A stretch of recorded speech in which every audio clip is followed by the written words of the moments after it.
Yeah, that's kind of how I felt. A little bit like deer caught in the headlights, really, with a scam. What that has to do with is this week I shared with some of you how Monday I had an invitation to speak. And when I first kind of looked at the heading and that, I thought, oh, right, the scammers are getting really good now. Usually the filter on my email catches all that kind of spam stuff. And I just ignored it. And then later in the day, I thought, well, I need to deal with it. So I looked it over and I thought, well, this is interesting. It's the church seems authentic. And the more I investigated it and looked into the church, I thought, wow, this church has a real heart for the broken. They seem to be active in social justice, reaching the impoverished, the marginalized in their area. Really intrigued me and it drew me in. And so I read over the correspondence by one of their pastors on staff, supposedly.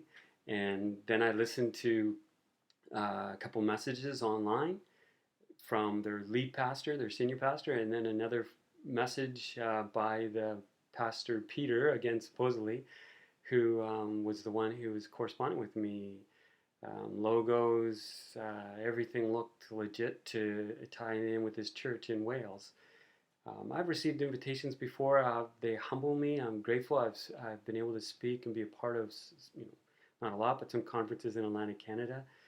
Um, it's always great fun, and so of course the idea really excited me. If this was legit, I was still cautious, but to be able to go over to Wales and to witness and to experience firsthand some of the wonderful, innovative ministries that they were doing, and had such a seemed a heart for the gospel and seeing people set free, brought in out of darkness. So, I responded and said to this person, look, I don't know, but I don't think you realize perhaps that you may have the wrong person. I'm simply a pastor here in Nova Scotia. I am passionate about the things that you have outlined, but I have no experience extensively. I've not published any books. I'm not really, I'm no one. So I think maybe you have the wrong person. They responded back saying, no, they were on our website, listened to some messages, looked at my profile, and said that we see you're passionate about the gospel and reaching the lost. And well, of course I am. And anyway, then looking at, I said, well, if you want to send me more information about this, or could we Skype or FaceTime?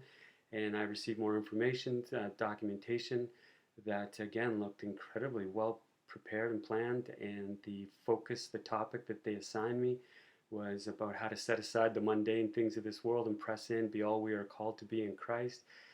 Certainly, they dialed into my own passions.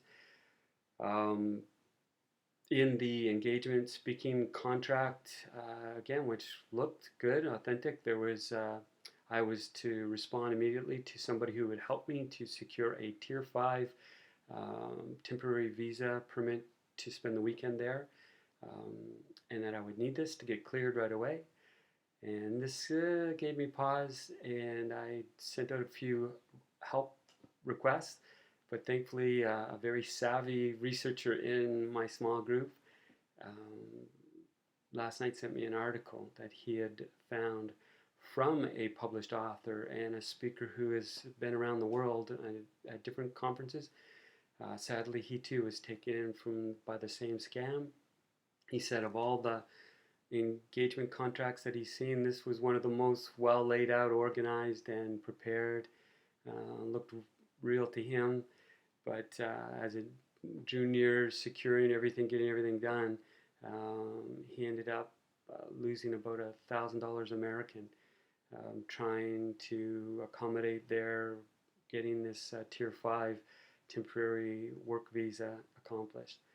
So thankfully, at least he published an article about it. He said he felt sheepish about being drawn in and unfortunately losing some money, but I'm grateful for the friend in our small group who alerted me to it. And yeah, it stings and it's disappointing. I would have loved to have experienced, seeing firsthand what they are doing at this church in Wales. If it's if it is authentically a church and not just being used by these scammers. So what am I supposed to make out of all this? That was my question.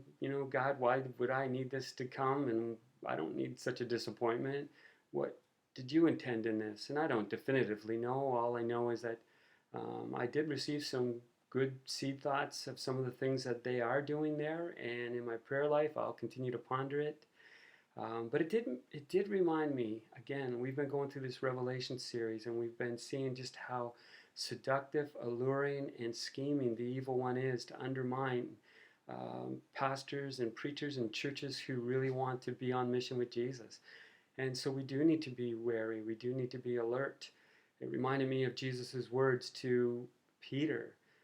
He said, Peter, Satan desires to sift you like wheat, but take heart, Peter, because I am praying for you.